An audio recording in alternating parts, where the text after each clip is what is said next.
Bonne année tout le monde, bienvenue dans Ça déraille, le podcast vélo qui revient pour une 4e année de suite. Très heureux de vous retrouver en 2024, meilleurs vœux à tout le monde, bonne année à tous ceux qui nous suivent pour cette émission aujourd'hui. On vous prépare pas mal de choses pour vous régaler dans cette nouvelle année. Mais pour la première émission de la saison 4, c'est un classique. À quoi s'attendre en 2024, ou plus communément appelé un épisode où à la fin de l'année, on se rend compte qu'on raconte n'importe quoi. Et avec moi, toujours les mêmes bien sûr, puisqu'il y aura peut-être des petites surprises, des petits nouveaux au fur et à mesure de l'année. Mais en attendant, ils sont tous là, ils sont tous beaux, ils sont tous prêts. Et je vais commencer avec peut-être le plus beau d'entre nous. Et vous savez très bien de qui je parle, mais c'est Jérémy qui est avec nous. Tu fais une petite parenthèse entre deux cyclocross. Et surtout, je tiens à préciser qu'en 2024 encore, je suis le bon élève. C'est vrai, le seul arrivé à l'heure correctement. Tiens, en parlant de personnes à l'heure, Rémi, comment ça se passe ? On a couru sous la pluie pour arriver à l'heure, à l'heure, en retard à l'émission. On a couru sous la pluie pour limiter le retard. Exactement. Je ne Bravo. change pas mes bonnes vieilles habitudes, je serai toujours le mauvais élève au niveau ponctualité. Attention à ne pas glisser, et on demande à ne pas le faire chez vous. Évidemment, ce sont des professionnels ici qui effectuent ce genre de running sous la pluie. Tiens, en parlant de professionnels du vélo, Théo est avec nous aujourd'hui pour la première de l'année. Non, pas professionnel, je vais peut-être t'enlever finalement. Vraiment, non. Ouais, je sais pas. Mais en tout cas, je voudrais revenir sur un truc. Tu as sous-entendu qu'on allait perdre nos emplois, du coup? Oui, alors, concernant votre paye que vous recevez tous les mois de la part de Saderail, ça va être un peu plus compliqué. On va resserrer les D'accord. budgets. Mais vous inquiétez pas. Et tu disais quoi, Jérémy ? Les temps sont durs en ce moment Oui, pour bah, se dire. oui, tu m'étonnes, ouais. Ah, puis Cola coûte cher. Ah, bah, surtout, Cola qui coûte cher, qui sera Quand peut-être il est là. parmi nous, peut-être à un moment ou un autre dans l'année, si il daigne se lever du canapé, parce qu'il y a trop de cyclocross en ce moment entre Benidorm et tout. Mais bon, ça, c'est pas notre problème. C'est les spaces de Saderail. En attendant, pour ce premier épisode de l'année, vous savez, on va parler des 3 points, de nos paris aussi pour cette année, la surprise, la star de l'année, l'espoir, la déception, tout. Alors, c'est là où on se trompe. Ça sera en deuxième partie. En attendant, on va s'occuper des 3 points avec un nouveau jingle pour cette nouvelle année, parce que cette fois-ci, ce n'est plus le départ. On assure le tempo pour commencer. Putain, t'as fait une bonne sortie aujourd'hui. Papa va rentrer et puis il va aller faire du tempo maintenant. Alors, pour ceux qui reconnaissent la voix, c'est celle d'Hugo qui avait commenté une étape de l'Uzardiden remportée par Lance Armstrong il y a de ça quelques années, striké à de nombreuses reprises sur YouTube, mais c'est bien présent dans sa déraille. Pour commencer, avant nos 3 points, les gars, je vous ai fait des petites conclusions hâtives après une semaine de course pour cette année 2024. Vous allez réagir à tout ça. On commence avec la première conclusion hâtive après le Tour Down Under qui s'est déroulé la semaine dernière. Alors, Isaac Del Toro, il sera meilleur que Tadej Pogacar. Ça, c'est bon, c'est acté. Qui veut réagir là-dessus ? Non, mais en tout cas, il est parti au moins aussi fort sur sa première World Tour en carrière. Et oui, bah, il est dans la bonne équipe pour progresser et apprendre au contact de Poggi. Ouais. Théo, c'est bon ? Isaac Del Toro sera encore meilleur que Tadej Pogacar. On a trouvé déjà son successeur. Bon, en tout cas, il est mexicain, donc ça mettra un petit peu de piment dans cette saison, n'est-ce pas? Ok, alors c'est la première blague de l'année 2024. Est-ce qu'on la valide ou pas ? Dans le chat, n'hésitez pas. On n'est pas encore chaud. Non, mais j'étais tellement sous le choc de cette conclusion que, si tu veux, Bon. pas grand-chose à dire. Bon, très bien. Je pense qu'on n'ira pas plus loin là-dessus. Rémi, je vais te faire réagir plutôt sur Van Poppel, qui est le meilleur poisson pilote du monde. C'est fait. On est d'accord, Rémi ? Oui, et j'étais même d'accord déjà l'année dernière, parce que il a tellement bien emmené Sam Bennett sur une victoire à Eschborn-Francfort que de toute façon, pour moi, Danny Van Poppel est un génie. Qui reste Ouais, tu vois, ça me plaît beaucoup plus, Johan. Ah, bah vas-y, parle, prends la parole. Bah non, pour le coup, en effet, Rémi a raison. Déjà sur la saison dernière, il n'était pas avec un sprinter qui était capable de le suivre. Carrément, il y avait sur 3 sprints sur 4, Van Poppel finalement était meilleur que le sprinter qu'il devait lancer. Donc clairement, ça veut dire que il est soit capable d'aller chercher des succès sur des sprints de moindre importance quand il faudra le faire. Et en plus, lorsqu'il faudra amener son sprinter, je pense que c'est un des meilleurs du monde, dans le top 3 en tout cas, ça c'est sûr. C'est vrai qu'il a amené aisément Sam Welsford, qui est du coup, Jérémy, le nouveau roi du sprint. C'est lui qui va surclassé Philipsen cette année. On l'a vu sur le Tour Down Under en Australie, il bat tout le monde facilement. Donc c'est bon, ça aussi, c'est nouvellement acté en 2024. Et je pense qu'à l'horizon 2028, il aura battu le record de Cavendish sur le Tour. Ah, 2028, ça fait quand même pas mal d'étapes à gagner. Hein. Je connais dans les conneries. Merci, n'hésite pas. Non, mais c'est un très très bon coureur et je pense qu'effectivement, il a bien fait de changer d'air et qui profite quand même de l'absence de Philipsen, de Koy, de Jakobsen et de tous ceux qu'on va retrouver au sprint. Pour rebondir quand même par rapport à Van Poppel, moi je le considérerais officiellement comme le meilleur poisson pilote du monde quand on l'aura vu sur le Tour faire gagner son sprinter. Pour l'instant, jusqu'à preuve du contraire, pour moi, c'est plutôt Mathieu Van Der Poel. Mais top 3, je suis d'accord. Oui, bon, Van Der Poel qui lançait Philipsen l'année dernière, mais ça, c'est dépassé tout ça. Stephen Williams, donc, qui a remporté le Tour Down Under, c'est lui qui va jouer les classements généraux pour Israel Premier Tech cette année. C'est lui qui va porter sur ses épaules cette équipe. Hein. Là, il n'y a rien à dire. Hein. Maintenant qu'il a gagné une épreuve World Tour, c'est limite, je pense, Pays Basque ou Paris-Nice la prochaine étape, Rémi. Bah, je pense que là, il n'y a qu'un pas, hein, de toute façon, entre le Down Under et le Paris-Nice, c'est la suite Bah, c'est le logique. Hein. successeur de Chris Froome. Hein. Ah bah voilà, c'est le successeur de Non. Chris Froome. Oui. Bah, et Chris Froome qu'on salue, qui fait partie de la famille de Sadera. Bien sûr. Mais- Non, mais plus sérieusement, c'est Stephen Williams. Il a une trajectoire assez intéressante parce qu'il est passé par la SEG Academy, la Racing. Et, il a été blessé, il a connu une année difficile. Et il est bien revenu, notamment sur l'Arctic Race l'année dernière. C'est un garçon qui passe bien les bosses, qui est rapide. Il y a beaucoup d'étapes de moyenne montagne, hein, parfois sur des courses par étapes. Et c'est un garçon qui peut aller très vite au sprint également. Sur la haute montagne, clairement, il a des limites, mais c'est un très très beau coureur. Baroudeur. Ouais, d'ailleurs, on a une petite phrase de Fricadel qui revient sur Van Der Poel, qui s'entraîne à mettre des coups d'épaule sur les cyclocross pour préparer les sprints. C'est ça, Jérémy, on est d'accord? Oui, je crois qu'il a confondu les pylônes électriques avec les piquets de slalom. Et moi, ça passe pas. Mais oui, en tout cas, l'entraînement est bon. Hein, l'entraînement, il est pertinent. Ouais, il a cru qu'il pouvait faire plier le poteau à ce moment-là. Allez, dernière chose, assez rapidement, Julien Alaphilippe va nous faire une belle saison puisqu'il a réussi à accrocher un top 10 sur le Tour Down Under. Jérémy, je te redonne la parole. Enfin, on revoit un Julien Alaphilippe, certes pas dans les tout premiers rôles, mais qui a montré de belles choses sur cette semaine. Oui, mais belle saison. Tout dépend où on met le curseur d'exigence. Hein. Si on s'attend à ce qu'il gagne le Tour des Flandres, bah, je te dis non, il ne fera pas une belle saison. Si on s'attend à ce que Alaphilippe reprenne un peu des couleurs, parvienne à scorer sur des courses plutôt intéressantes, des étapes de Paris-Nice, etc., pourquoi pas? Moi, je trouve encourageant sa reprise au Down Under. Mais ces dernières années, ces derniers mois, le gap s'est tellement creusé avec les top coureurs de classique que je ne m'attends pas cette année à le voir gagner un monument. Moi, ce qui me fait nuancer un peu, c'est que quand même sur les deux étapes réputées les plus difficiles du Down Under, c'était quand même euh, des finales un peu taillées pour lui, avec une bosse un peu en puncher. Et en fait, tu vois bien qu'il n'arrive plus à faire les différences qu'il faisait auparavant, parce que tu mets ces étapes-là il y a 4 ans, même si c'est en début de saison, je pense qu'il est capable de faire mieux que ce qu'il fait la semaine dernière. Donc, à prendre avec des pincettes quand même, même Oui. si c'est positif. Oui. Aussi, on est en janvier, on est en Australie, il y a le décalage horaire, il fait très chaud. Pour moi, ce Tour Down Under, tu ne peux pas en tirer de conclusion, si ce n'est que ça va à peu près. Bon. C'est ce qu'on peut dire. C'est pas un énorme Alaphilippe, mais ça va à peu près. Ouais, Bon. mais pour un coureur de son statut, D'accord. ce qui nous avait habitués à faire, les deux arrivées qu'on avait, c'était quand même du tout cuit, quoi. Alors, je suis d'accord que c'était pas l'objectif de l'année, hein, je suis d'accord avec toi, mais bon, ça...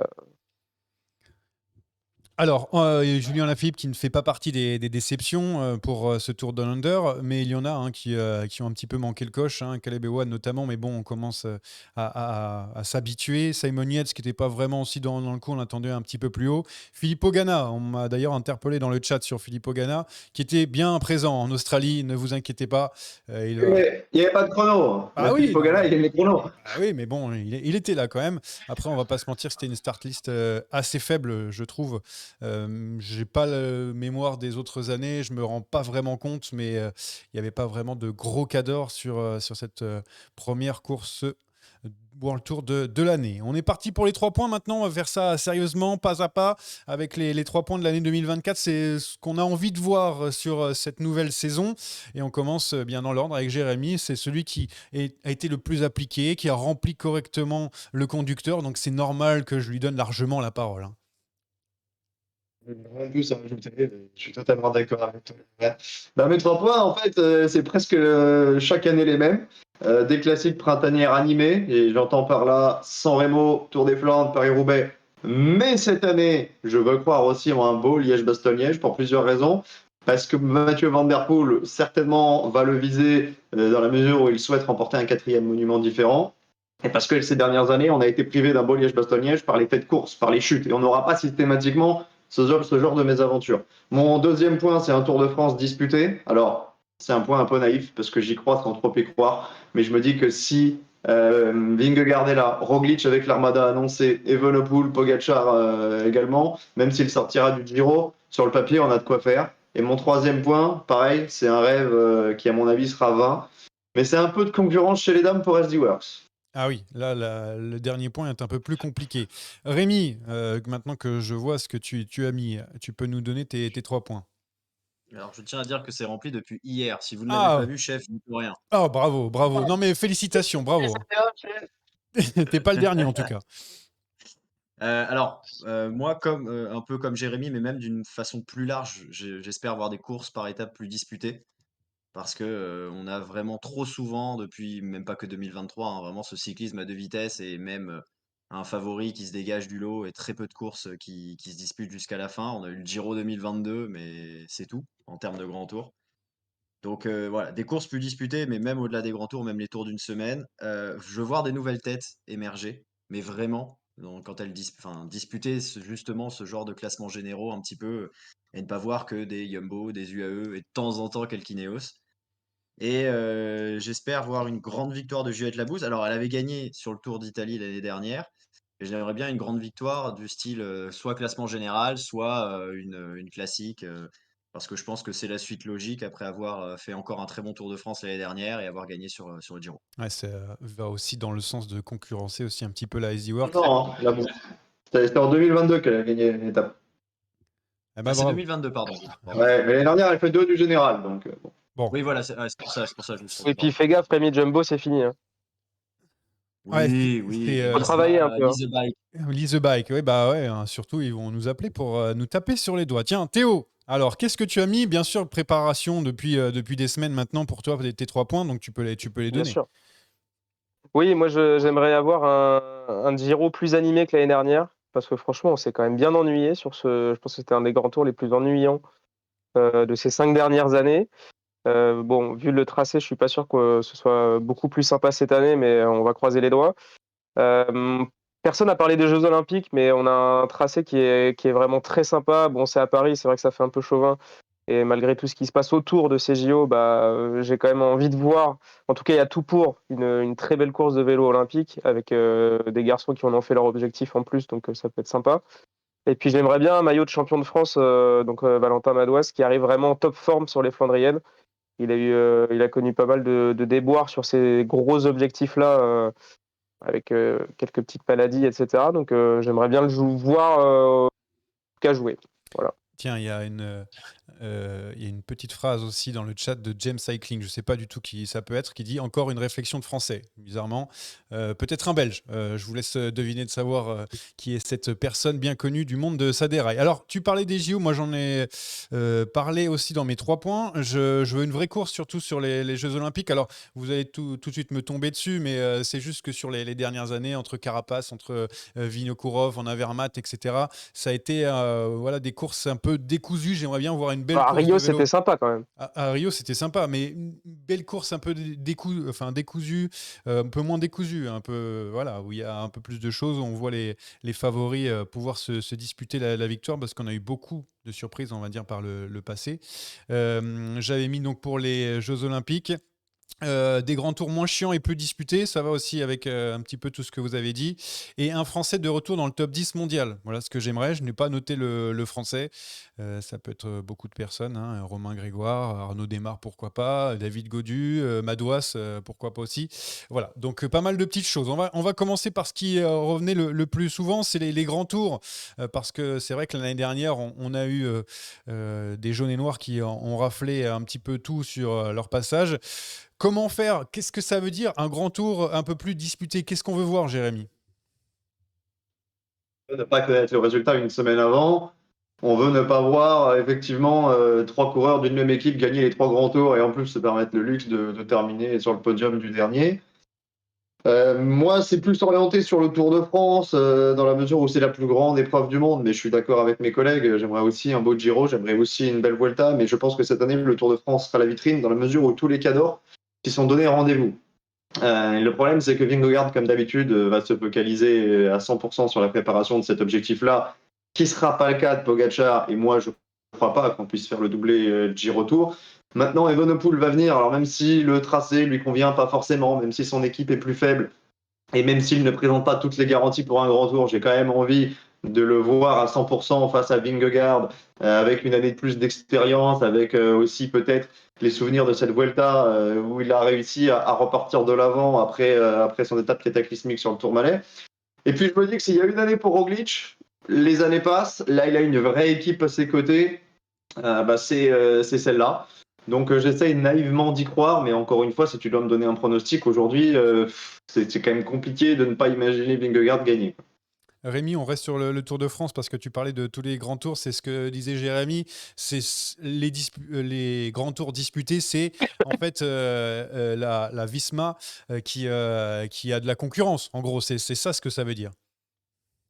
Oui, du coup, de facto, vu qu'ils ont gagné les 3 grands tours, l'année dernière et au-delà du triplé sur la Vuelta, c'est sûr que, on attend qu'il y ait, une équipe qui vienne vraiment bousculer la Visma. Ça fait des années qu'on dit l'UAE se renforce et a désormais une équipe pour que Pogacar soit bien entouré et puis force est de constater que finalement, bah, pas tant que ça et que Pogacar est encore un peu seul, même si Yates l'année dernière fait podium du Tour, mais à des années-lumière du duo.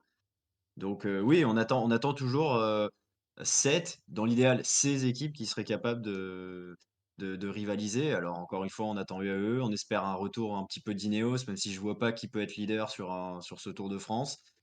Évidemment la Bora, que j'attends personnellement, puis on sait jamais, un autre coureur d'une autre équipe, peut-être, je sais pas, un Carapaz, un Barbeau d'honneur, de Richard Carapaz, même si j'y crois Ouais. très peu.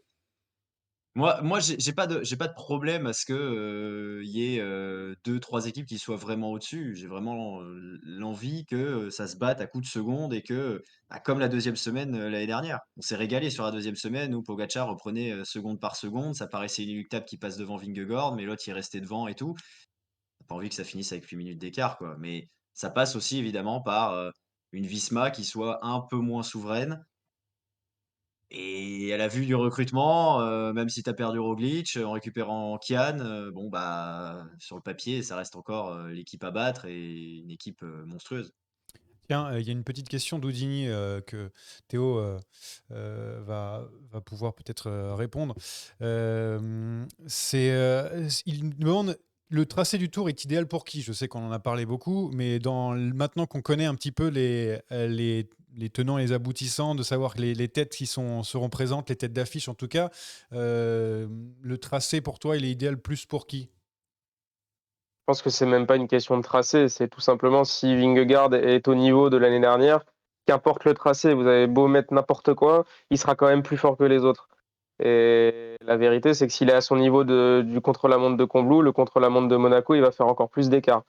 Donc, tracé, je suis pas sûr que ce soit une dimension. En revanche, là où il y a une petite différence avec l'année dernière, c'est qu'on a déjà quasiment les ossatures des Ouais. grosses teams du Tour, et à la fois la Bora et à la fois UAE. Je sais pas si vous avez vu la composition du UAE, mais UAE, ils mettent tout le monde. Ouais, C'est-à-dire tout le cadre. Ayuso et Almeida, on y va sur le Tour.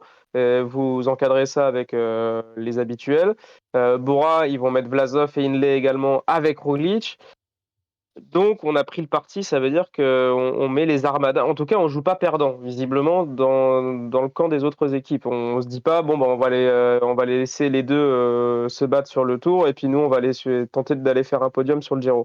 C'est pas la priorité pour l'instant des autres équipes. On va voir si ça va peut-être changer hein, en fonction de ce qui va se passer dans l'année. Mais voilà, la légère différence par rapport à 2023, c'est qu'on aura peut-être plus de chances de voir du combat avec les autres équipes. Tiens, un fricadelle dans le. D'accord avec toi, Théo. Moi, je suis entièrement d'accord avec toi et un peu moins avec Rémi pour le coup. Mais cette année, si je suis leader d'un classement général, enfin, si je suis prétendant pour le Tour de France, tu me fais choisir mon équipe. Cette année, je suis pas sûr de prendre Jumbo. Parce que certes, il reste Sepkus, mais tu n'as plus Roglic et surtout, tu n'as plus Wout. Et Wout, c'est un peu l'homme à tout faire, le capitaine. Tu le retrouves sur la plaine, potentiellement assez loin en montagne. Mais le problème pour moi qui va se poser pour UAE, c'est pas la garde rapprochée, parce que Théo l'a dit, elle est exceptionnelle. Tu vas rajouter Adam Yates qui a fait 3 du Tour l'année dernière. C'est quand même du haut niveau. Le problème pour moi, c'est que celui qui est censé battre Vingegaard, il sera sorti du Giro. Et, et ça, pour moi, ça le condamne presque à jouer les seconds rôles. Pas si tu arrives à garder tes 4 leaders dans le top 10 avant la dernière semaine, et là, tu peux faire des choses. Bon, en tout cas, Fricadel est Ouais. d'accord avec toi, Jérémy, et notamment avec l'absence de Van Aert qui pourrait être préjudiciable pour toute la Jumbo, parce que c'est vrai qu'il colmatait pas mal les brèches. Mais on va quand même avancer parce que on va bifurquer du Tour de France jusqu'au Giro, parce que Théo en parlait, un Giro plus animé avec un parcours qui est, on va dire, classique, j'ai envie de dire. Comment on peut faire pour animer tout ça? Faut juste mettre Tadej Pogacar en plus et Van Aert, évidemment. Pose la question à qui, là? À toi, Théo. Ah, pardon. Non, moi, quand je parlais de Giro plus animé, je mettais un bémol, une nuance, c'est que je pense que Pogacar sera 2 jambes au-dessus de tout le monde, même s'il est à 90%. Et donc, moi, j'ai peur que ce soit justement pas animé, parce que s'il prend le pari de un peu l'assommer rapidement et ensuite de contrôler en vue du tour, justement, pour pas se griller, ça peut amener un Giro où on se bat en fait pour la 2e et la 3e place. Rapidement, très rapidement. Ouais, et ça serait un Giro un peu moins animé, à part s'il Et garde là, des dans ce forces. cas-là, clairement, Ouais. c'est plus un Giro animé du tout. À part s'il garde des forces pour le Tour de France, plein de points d'interrogation sur cette saison. Mais voilà donc ce qu'on voulait dire sur les grands tours. On passe aux vraies courses, comme dit James dans le chat. On parle des classiques, Jérémy, et je te redonne la main avec donc les classiques printanières animés. Là aussi, nous, on aime quand il y a du suspense, on aime quand il y a du spectacle. Bon, qu'est-ce que tu veux de mieux en 2024 par rapport à 2023? Des chutes en moins, c'est tout. Puis après, le reste, c'est bon. Des chutes ou des crevaisons en moins, si on fait référence à Wout dans le carrefour de l'arbre. Mais globalement, on l'a déjà dit sur les bilans de fin de saison, on a vécu une campagne de classique assez exceptionnelle en termes de densité, en termes de suspense. Milan-San Remo, moi je me suis régalé. Le Tour des Flandres, c'était probablement l'une des plus belles courses de la saison avec Glasgow. Et Paris-Roubaix, s'il n'y a pas cette crevaison de Van Aert, ça peut peut-être donner une édition d'anthologie. Donc oui, je veux au moins la même chose, avec peut-être un peu moins de malchance, un peu moins de duels qui tournent court. J'insiste sur Liège, parce que Liège, ça fait quand même quelques saisons que c'est le mauvais élève des monuments, et c'est peut-être la course la moins intéressante des 5, alors même si on n'a pas eu toujours des Lombardies de haute volée. Ouais, non, moi je pense qu'on peut tabler sur le même schéma que 2023, avec peut-être un brin plus de réussite. Je crois qu'on aura un grand Wout. Je pense qu'il sera en très grande condition. En tout cas, il s'est donné les moyens de briller sur les classiques en faisant un petit peu moins cet hiver. On en parlera tout à l'heure, mais je crois que Mathieu Van Der Poel, sur la lancée de ce qu'il nous a proposé en 2023, sera également dans le match. Et après, reste à savoir ce que feront les leaders du classement général des grands tours. Pardon. Je pense à Pogacar, je pense aussi à Evenepoel. Il y a un triplé peut-être à aller chercher sur Liège, mais vu que cette année, il vise le tour, est-ce qu'il pourra le faire? Plein de questions qu'on se pose, mais de 4 beaux monuments et puis des belles semi-classiques aussi, parce que Grand Wevelgem, parce que Grand Prix E3, ce sont toujours des courses qu'on voit avec plaisir. C'est vrai. Rémi, tiens, tu n'as pas pris la parole depuis tout à l'heure. Est-ce que tu veux rebondir sur les propos de Monseigneur Sakian dans le chat? En attendant, on dit ouais, on espère Mats Pedersen, on espère aussi Philipsen avec Van Der Poel sur Paris-Roubaix. Voilà, pas mal de choses qui se disent. Mais toi, qu'est-ce que tu as envie de revoir ou de voir en 2024 par rapport au classique, évidemment? Par rapport au classique, non, bah, moi, j'ai pas grand-chose à dire, hein, à rajouter de plus par rapport à Jérémy Sakian, hein. C'est le bon élève, de toute façon, donc je vais copier sur lui. Je Non, comme lui et comme nous tous, je pense, on s'est régalé sur la plupart des classiques, que ce soit les monuments ou les autres. J'attends pas beaucoup plus, de cette année 2024, ouais, j'avais parlé de l'émergence de nouvelles têtes, donc ça rentre aussi dans ce cadre-là, mais en même temps, Tu veux des déjà en Benelli? 2023, on a eu Ben Ily exactement, donc bon, ça arrive déjà. C'est vrai que les classiques ont cette faculté à nous sortir des petites surprises sur une course ou sur une campagne sur quelques semaines. Donc, c'est assez cool. Non, j'attends pas beaucoup plus. Peut-être que juste, ça, c'est le côté chauvin, qu'il y ait un Français qui puisse un petit peu plus jouer la victoire. Alors, on a eu la victoire de Godon l'année dernière sur c'est la Flèche Brabançonne, je crois, si je me trompe Ouais. pas. Voilà, bah, on espère encore une victoire française puis évidemment Christophe Laporte sur Grand Game. On espère maintenant, voilà, avoir. Madouas à la Bretagne aussi, hein, qui a Ah, gagné une grande j'avoue, tour. mais la Bretagne, ouais. Elle est chez Mais lui. bon, ouais, j'attends que les Français soient un peu plus présents sur les grosses courses, sur les gros monuments, sur les grosses classiques. Mais bon, après, quand tu vois ce qu'il y a autour, c'est pas. C'est juste le côté chauvin parce que c'est pas quelque chose que je sais facile, voire possible même actuellement. Bah, on va rebondir avec l'un des 3 points de Théo, et je vais lui donner la parole là-dessus. Avec Madouas attendu en top forme sur les Flandriennes, ça veut dire jouer les premiers rôles comme il l'a fait il y a 2 ans maintenant. C'est ça, c'est lui la carte maîtresse sur les prochaines années dans ce genre de classique. Bah, faut pas oublier Laporte quand même, hein, qui est Ouais. capable sur Roubaix l'année dernière, qui a joué de malchance et qui, je pense, était capable d'aller très loin aussi dans cette course. Après, ce qu'il faut quand même avoir en tête sur les classiques avec du dénivelé style Tour des Flandres, il y avait quand même les 3 extraterrestres et derrière, il y avait quand même un gouffre. Et c'est là, même si on a bien profité de ces classiques-là parce qu'il y avait l'affrontement entre Van Aert, Van Der Poel et Pogacar, le fait est que derrière, c'était compliqué. Donc, moi, j'aimerais qu'on ait un petit peu réduit l'écart là, sur ce différentiel, quoi. Mais j'y crois pas. Dans... Non, Pedersen qui avait anticipé la grande bagarre, qui fait 3 Eh ben oui, finalement déjà Van Aert. ouais. Et ça nous avait quand même permis de vivre un Tour des Flandres plus animé que prévu, avec un peu plus que les 3. Mais c'est vrai que si on pouvait réduire un tout petit peu le gap par rapport aux extraterrestres, on serait tous gagnants. Ouais, et moi, dans mes 3 points, j'ai oublié de mettre moins de Belges dans le chat, plus de Français, parce que là, ça part sur du Arnaud Delis et qu'on sort, et on veut plus Là, ça parler va de Français. beaucoup trop loin. Il va C'est falloir un vrai, c'est modérateur, vrai hein. qu'on n'en a pas parlé. Non, mais nos amis belges qu'on accueillera dans les prochains podcasts, ne vous en faites pas, on en donnera la parole au plat pays. Qu'est-ce que je voulais dire? Oui, moi, dans mes 3 points aussi, c'était un Français de retour dans le top 10 mondial. Alors, j'ai pas vraiment de nom en tête. Peut-être que vous allez pouvoir m'aider, mais quand je dis top 10 Par la mondial, je dis porte. pas dans les premiers rôles, mais Laporte, oui, pourquoi pas, mais j'ai l'impression que c'est pas un leader en soi, comme il a quand même pas mal de monde dans son équipe. Je pense plutôt aux leaders d'autres équipes, hein. Madouas, pourquoi pas pour Godu. la Groupama FDJ. Godu, bon, j'y crois un petit peu moins. Peut-être Romain Grégoire, il se révèle vraiment. Arnaud Desmar qui Après, top 10 regagne. de quoi, yo? Un top Top 10 10 de quoi? mondial. Top 10 Je pense qu'il parle du top 10 général. Ouais, en gros, un Parce classement que si UCI. tu prends la spécialité de Laporte, qui est les classiques et pourquoi pas un petit peu les sprints, il est dans le top 10 mondial.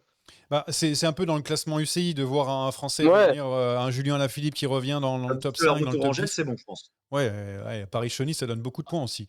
Mais, Oui. mais voilà, c'est ça qui me manque. J'ai pas vraiment d'idée en tête sur non, les mais tu sais Français. qu'un garçon comme Laporte, il peut pas marquer trop de points sur des classements généraux de grand tour, par exemple. C'est vrai. Et quand tu regardes les 4 qui trust, le classement de 2023, c'est Pogacar, Evenepoel de mémoire, Vingegaard et Roglic.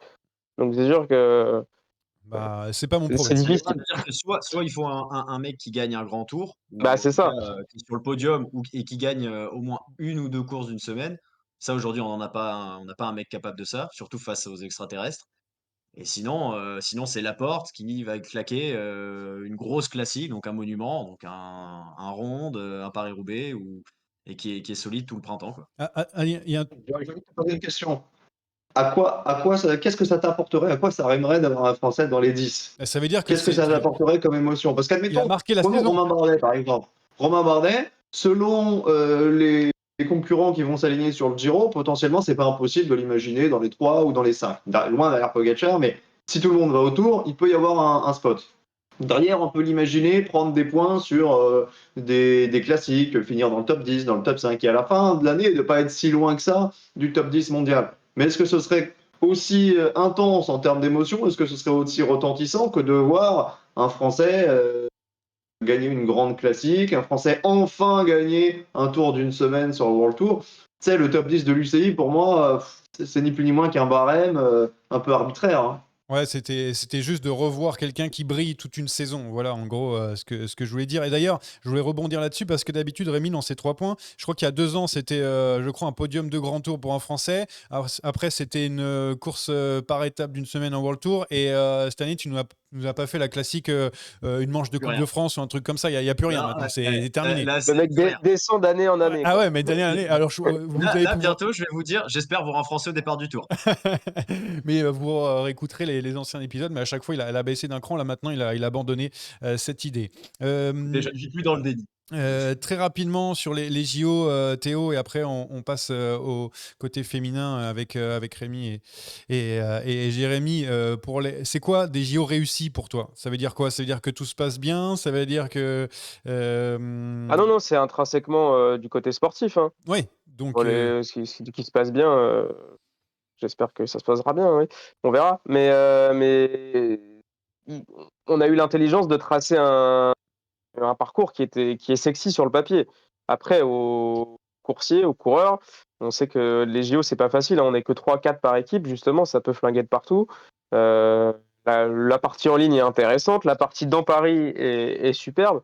Moi, j'attends juste que ce soit le feu d'artifice, voilà, c'est tout. Qu'on voit un Glasgow, en gros, sur les JO presque. Ouais, Un Glasgow l'année clairement, dernière sur les JO, clairement. qui a un profil un peu similaire, on va dire. Je vous avoue que ce sont Ça fera des images de fou, on va pas se mentir. Hein. Faut quand même être fier de ce qu'est Paris, donc ouais, ça peut être vraiment sympa si jamais il y a tout le monde. Bon, et on termine avec les filles parce que on demande du côté de Jérémy de la concurrence pour SD Works. Alors, trouve-moi une piste. Hein. Trouve-moi une piste déjà de réflexion. Sur la piste, On t'écoute. elles ont de la concurrence. Bah, J'ai entre elles. 2 espoirs. J'ai 2 espoirs cette année, c'est la Canyon. Parce que la Canyon, il y a une vraie concentration de talent et ils n'ont pas toujours couru à l'endroit. Mais Niewiadoma est quand même assez régulière sur les objectifs qu'elle cible. Et elle, en général, elle essaie de courir pour la gagne, quitte à tout perdre. Et il y a un vrai bloc collectif autour d'elle, avec notamment Ricarda Boranfan, qui a gagné une étape sur le Tour de France et qui sera certainement encore un cran au-dessus cette année. Il y a Chloé Daiger qui sera à ses côtés et qui est revenu quasiment à son meilleur niveau. Il y a toujours Elise Chavet. Donc si la Canyon a envie de faire bouger les lignes et mettre un petit peu en difficulté les SD Works, pourquoi pas? Et puis il y a la petite Gaïa Realini qui avait fait l'impasse sur le Tour de France l'année dernière, qu'on a découvert sur l'UAE il y a quasiment un an jour pour jour, et qui, à mon avis, peut aussi prendre un peu de coffre si elle s'épaissit un petit peu.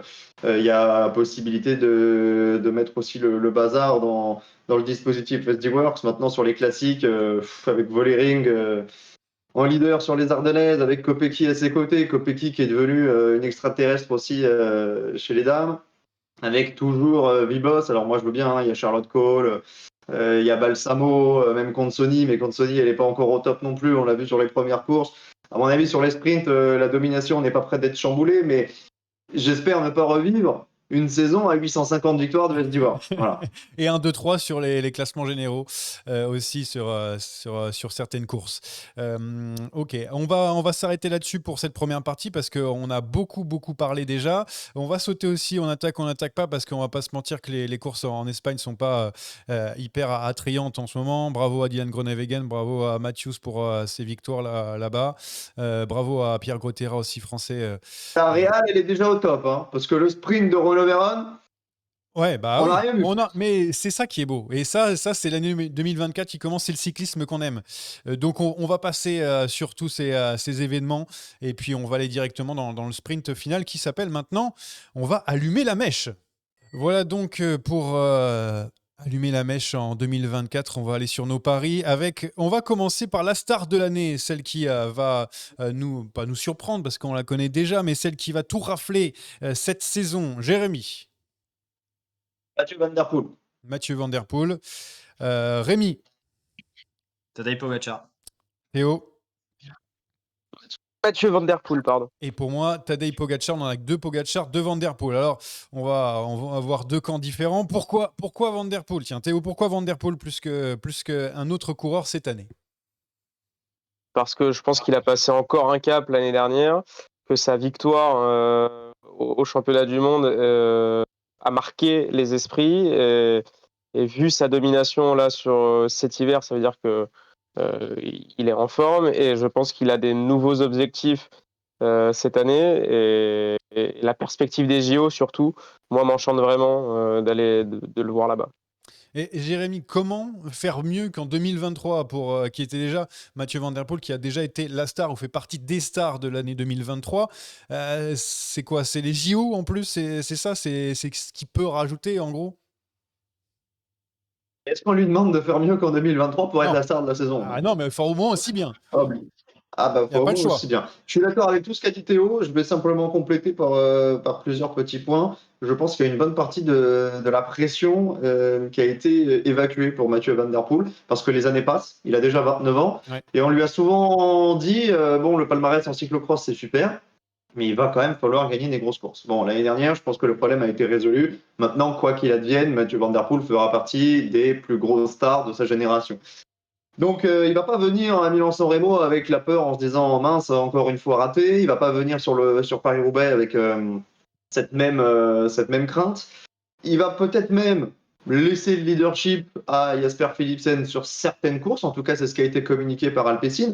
Alors maintenant, comment faire au moins aussi bien? Déjà en gagnant à Tabor dans 2 semaines, qui semble acté, mais on a vu hier qu'il pouvait toujours y avoir des mésaventures. Un 6e titre de champion du monde de cyclocross, ça semble banal, mais ça ne l'est absolument pas. Ensuite, derrière, je veux croire, et je l'ai déjà dit, qu'il pousse jusqu'à Liège pour essayer de gagner un 4e monument différent. Ça le mettrait au niveau, pas en nombre de succès, mais au moins en nombre de monuments différents. Ça le mettrait au niveau d'un Philippe Gilbert. Et il faudrait, dans les années futures, changer un tout petit peu son style pour essayer d'aller gagner la Lombardie. Ce sera évidemment pas pour cette année. Et puis, Théo en a parlé, je pense qu'il y a les Jeux qui sont primordiaux dans la saison de Mathieu Van Der Poel. Alors, est-ce qu'il sera sur la route? Est-ce qu'il sera sur le VTT? Est-ce qu'il sera sur les deux? Je ne sais pas, mais il sera au jeu.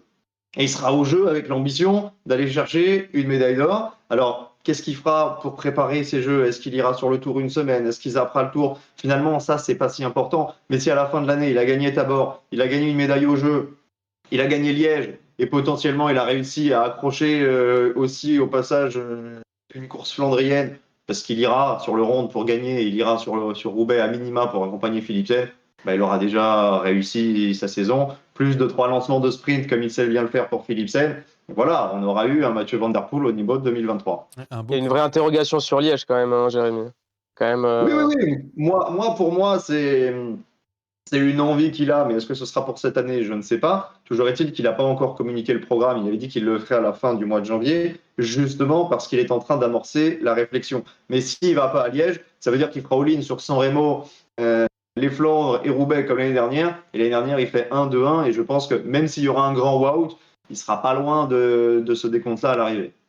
Ouais, donc encore un gros programme pour Mathieu Van Der Poel. De notre côté, avec Rémi, c'est Tadej Pogacar. Je vais juste prendre la main pour dire, moi j'espère qu'il arrive à se rapprocher du doublé Giro Tour. Et se rapprocher, ça veut dire gagner le Giro. Ça, bon, sur le papier, c'est quand même bien parti. Et puis le Tour de France, bah voilà, être au niveau Tour de France, ça, c'est des choses qui ne sont plus faites depuis un petit moment. Mais c'est pour ça que je l'ai mis dans les stars et j'espère qu'il va s'y approcher. Rémi, toi, c'est pourquoi?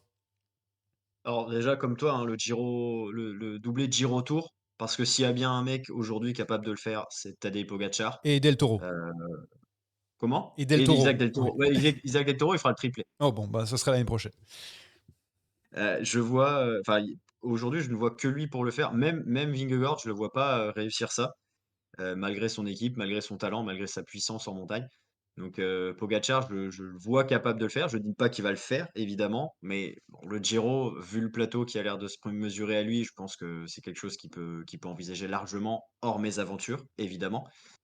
Et puis derrière, bah, à voir ce qu'il pourra faire sur le tour, même s'il partira évidemment sans les faveurs des pronostics face à un Vingegaard qui n'aura bossé que pour le tour, et même face à Evenepoel également. Mais à côté de ça, bah, Tadej Pogačar, c'est avec Van der Poel le meilleur coureur de monument actuellement. Et ce, quel que soit le monument, s'il tombe pas sur Liège l'année dernière, il est fort probable qu'il fasse au moins podium, si ce n'est le triplé sur les Ardennaises.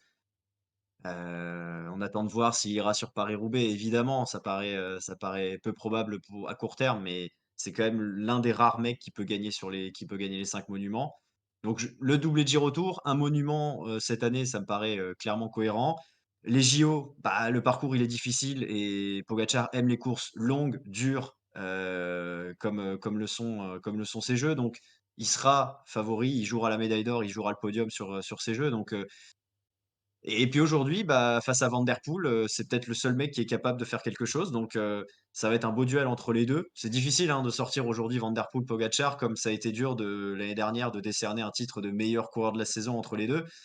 Bah, là, c'est pareil, j'ai préféré choisir Pogačar pour le côté, doublé Giro Tour potentiel, mais ça se jouera à rien. Ils vont se mesurer, j'ai l'impression, beaucoup plus souvent qu'on ne le pense, et on verra lequel des 2 sera le meilleur. Alors, sont notifiés aussi dans le chat Henrik Mas qui fait le doublé de Giro Tour aussi. Quintana dans les stars de l'année. Alors, c'est une phrase, vu tout ce qu'il a pris pendant un an, à mon avis, ça va être la star de l'année 2024. Voilà ce qu'on nous dit dans le chat. Mais sinon, c'est évidemment Poggi Van der Poel qui sont plébiscités. La surprise 2024, donc, Jérémy. Van Empel. Van Empel, donc pour Jérémy. Théo Moi, c'est Ben Tulette, et Rémi. transfuge chez Visma Leasebike, qui se met à chasser les classements généraux, donc je suis très curieux. Et Rémi qui a un blanc, donc je sais pas. Ouais. J'ai été incapable de trouver. J'ai eu beau chercher pendant au moins 2 minutes 45. Non, vraiment, j'ai personne qui est venu. En plus, moi, mes surprises, elles sont toujours Ouais, foirées. c'est Alors, Jack Egg ou les trucs comme ça, on les connaît, hein, t'es surprise. vaut peut-être mieux que je m'abstienne sur certaines. Moi, j'ai mis du côté moins sérieux Marc Padoum, qui a signé chez Coratec. Non. Donc pour moi, ça sera la surprise de cette année. Et Johan Essen, qui va enfin se montrer au plus haut niveau.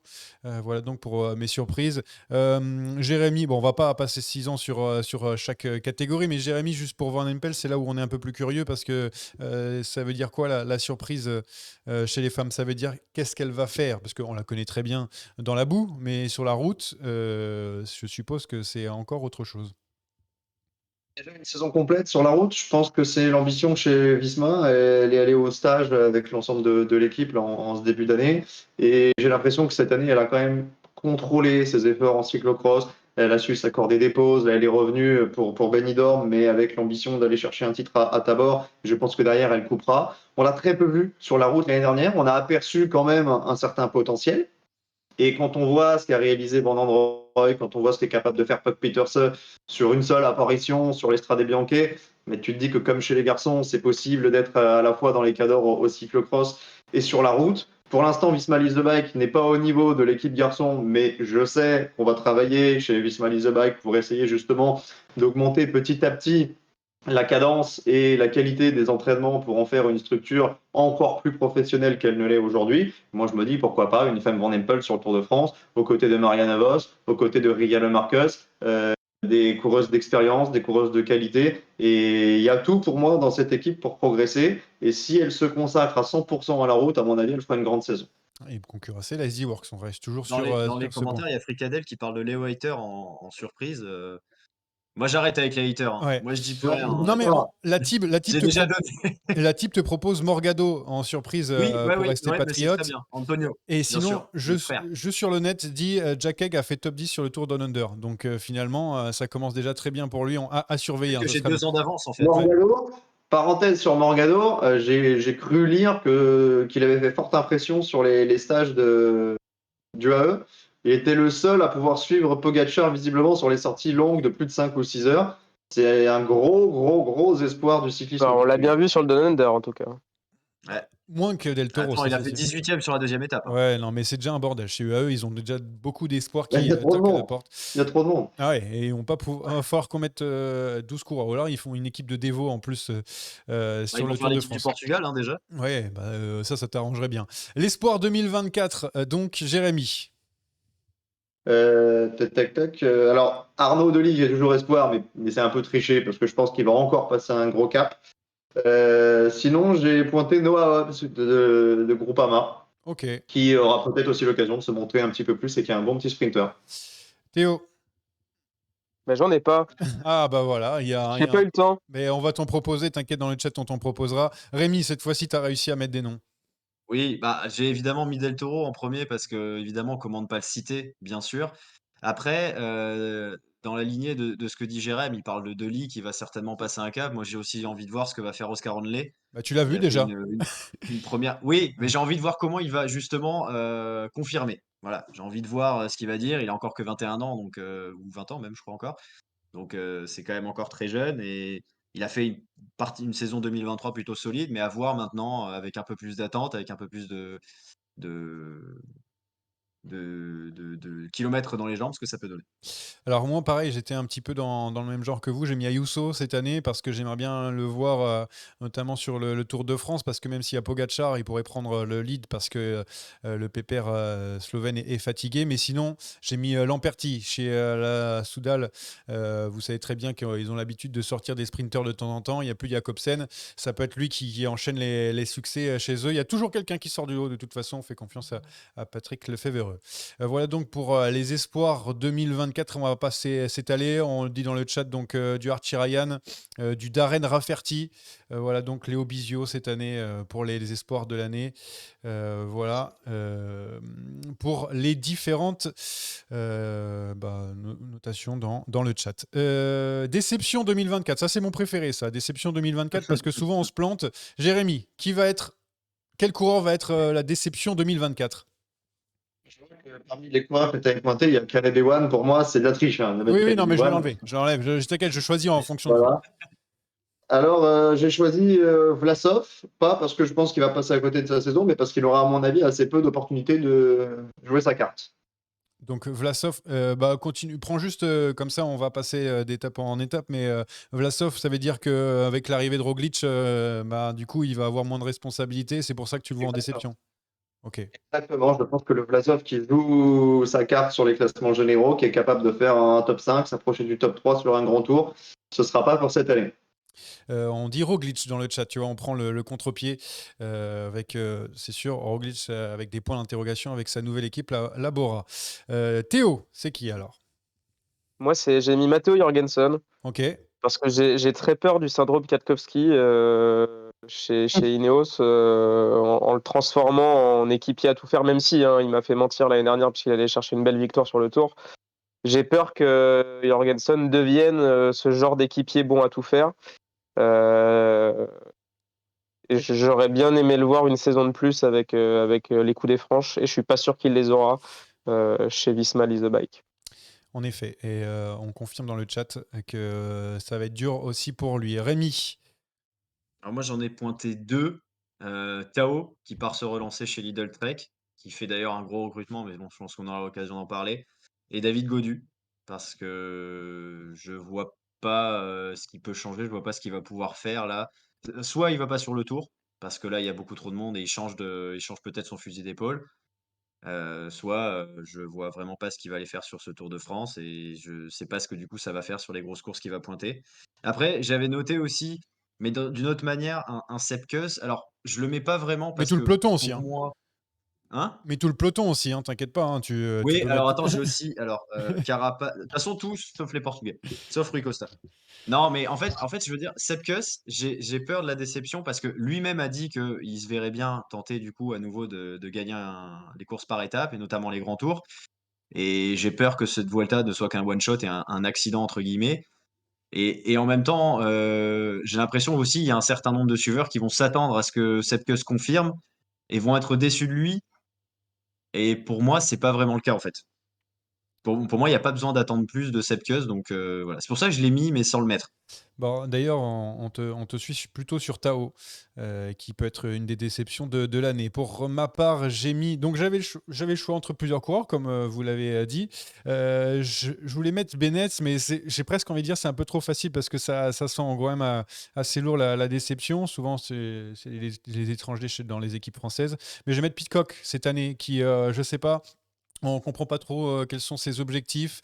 Il a voulu se mesurer au grand tour, finalement, il sait plus trop. Est-ce qu'il va être dans les classiques et tout? J'ai l'impression qu'à force, on commence à perdre un petit peu Tom Pidcock, qui était attendu comme un énorme crack et qui a du mal à confirmer. En tout cas, même si, bon, il a gagné Sûr. d'autres trucs. J'ai rien compris à sa saison de cyclocross, mais Bah, rien de A jusqu'à Z. oui, il est dans l'ombre de tout le monde déjà. Après, bon, ça veut rien dire le cyclocross. On a vu Van Aert galérer aussi, mais je sais pas. J'ai l'impression qu'il se perd un peu. On sait plus où le caser, Tom Pidcock, même s'il a gagné de belles courses par les années Ah, mais précédentes. Mais Van Aert, même s'il n'a pas toujours été à 100%, il a jamais fait moins bien que 2 ou 3e. Tom Pidcock, il a débranché sur des crosses où il y avait personne et il n'a pas fait top 10. donc voilà, c'est pour ça que je voulais le mettre. Les Français, donc le Français de 2024. On en a parlé un petit peu en préambule, de savoir qui va être la star. Jérémy. J'ai envie de croire en Arnaud Démarre. Je n'ai pas forcément de certitude à ce niveau-là, mais je me dis que dans une nouvelle structure où il aura la possibilité de courir les courses qu'il souhaite courir, avec énormément de coureurs pour constituer le train, ça peut sourire. Il y a un train Moi, de sprinter, hein, de toute façon, chez Arkea. oui, il y a pas que- Exactement. il y a un train de sprinter, il y a aussi un énorme wagon de sprinter, parce qu'ils en ont 12 dans l'équipe, donc c'est sûr que après il va falloir s'entendre. Démarre aussi pour moi, au passage, comme ça on peut passer, mais j'ai foi aussi en Arnaud Démarre, qui a montré déjà de belles choses sur les quelques mois qu'il a passé avec Arkea, et pourquoi pas le revoir au plus haut niveau, en tout cas se battre avec les meilleurs sprinters. Théo.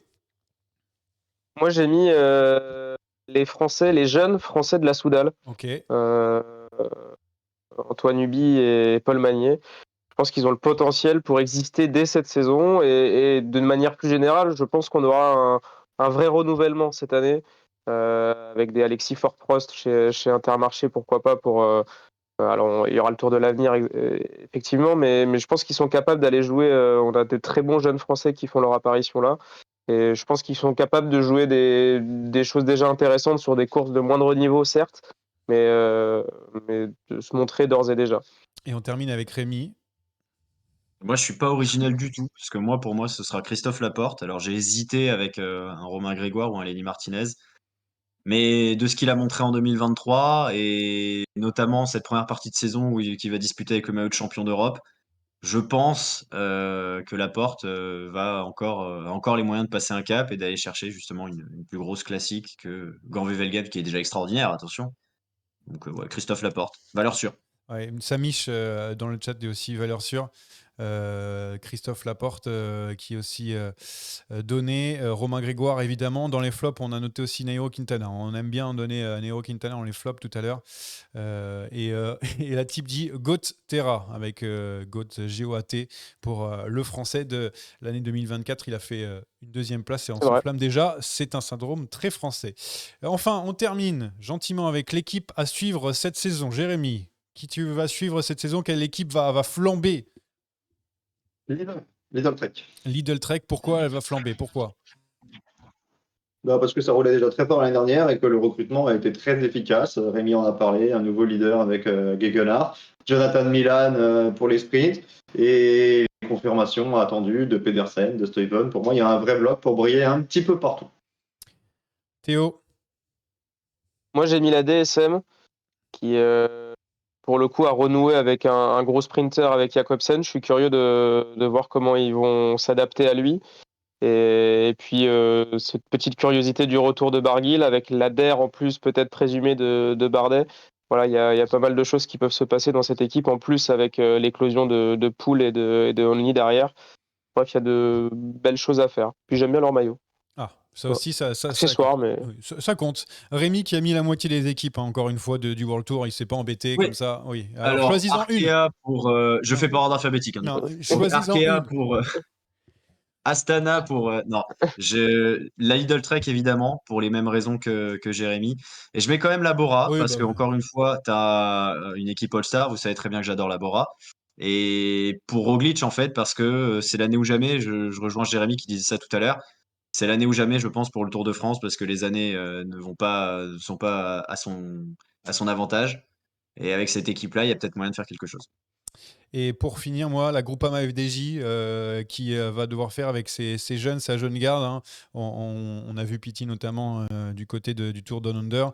Mais après, Pinot démarre. Voilà, j'ai bien envie de voir ce que fait la Groupama FDJ et il pourrait y avoir des surprises cette année de leur côté. Voilà donc, c'est fait pour ce premier épisode de l'année 2024. Est-ce que le grand maître du quiz qui est en train de s'étirer là Là, c'est vrai, pour s'échauffer, est-ce que tu nous as préparé un quiz fantastique avec les trois fantastiques ici hein? Plusieurs choses sur le quiz. Ouais. J'ai fait un quiz, mais un quiz aujourd'hui très simple. J'avoue, je ne me suis pas fait chier. Il n'y aura qu'un tour à élimination. Dans la mesure où je suis en train de plancher sur un quiz plus gros. Johan, je ne sais pas si on peut encore en parler, mais il y a un événement qui approche. Oui. Voilà. Et j'ai un quiz, qui est très très facile par rapport au Down Under. Je vais vous demander chacun votre tour de me citer un nom, soit d'un coureur qui a pris place dans le top 10 du Down Under chez les hommes au classement général, soit d'une coureuse qui a pris place dans le top 10 du classement général, pareil sur la même course. Ça veut dire qu'il y a 20 noms, on va faire des tours, et dès qu'il y en a un qui me donne une mauvaise réponse, il est éliminé. Alors, On va commencer. Attends, alors moi j'ai Johan, Jérémy. Rémi, Théo sur mon écran, donc on va faire dans cet ordre-là. Attends, Jérémy, juste, le chat ne peut pas jouer, il faut que je le cache ou pas? Comment ça se passe pour eux? Bah ouais. Non, le chat aujourd'hui ne peut pas jouer. Ok. C'est la première de la saison. C'est pas un quiz qui a été beaucoup travaillé. On va pas se cacher. Il n'y a que vous trois. Ok, Ça très fait bien. beaucoup de travail. Je mets le jingle et après tu peux partir. Ce quiz est une dictature orchestrée par moi-même. J'ai pas compris la question, c'est. C'est bon, Jérémy, on commence. Donc c'est moi qui va devoir donner un premier. Johan, Rémi, Théo. C'est l'ordre de mon écran. Donc top 10 du classement général. Hommes. Chez les hommes ou chez les dames. Tu choisis qui tu veux. Eh ben ça, de toute façon, ça va être assez simple parce que je vais donner le vainqueur, Williams. Donc déjà, comme ça, on est tranquille. Bon. Rémi, Del Toro. c'est bon. Troisième. Théo, Narvaez. deuxième. On a le podium. Johan, Je vais pas faire le fanfaron et je vais dire Julien Lafilippe. On commence déjà très mal, hein, l'année 2024, je vous le dis. Hein. Je vais vite éliminer. Rémi, Oscar Only, quatrième. Paré peintre.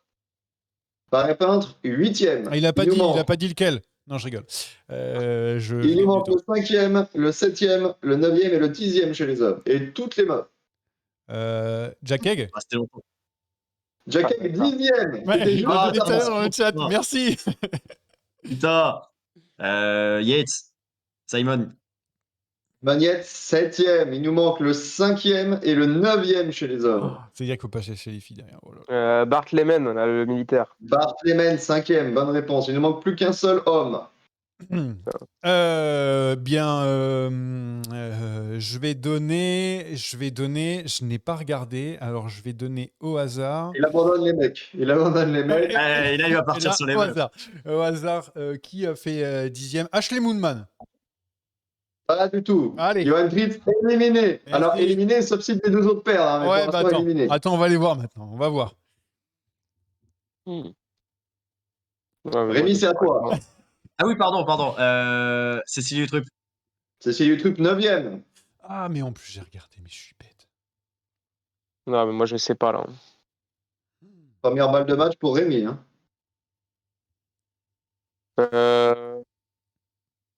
Ah, la nana qui a mis le record, là. Gigante. Elle était dans les 10. Mais celle qui gagne en plus. Théo. Oh putain. Rémi, je vous rappelle qu'il reste un homme. Hein. Oui, bon. C'est le quantième? C'est le neuvième. Vous voulez un indice? Attends, je peux regarder le chat en attendant. Non. Il y a assez honteux. Ah ouais, c'est honteux. Chez les dames, vous m'avez donné Ouais. 2 sur 10. Moi, Bon, après, c'est pas facile. Hein. Le top 10 des dames, il est pas facile. Il y a encore un ou deux noms trouvables, mais les autres, c'est pas facile. Rémi, attends, le timer, C'est là, rien, il est moi. en train de bouffer la feuille.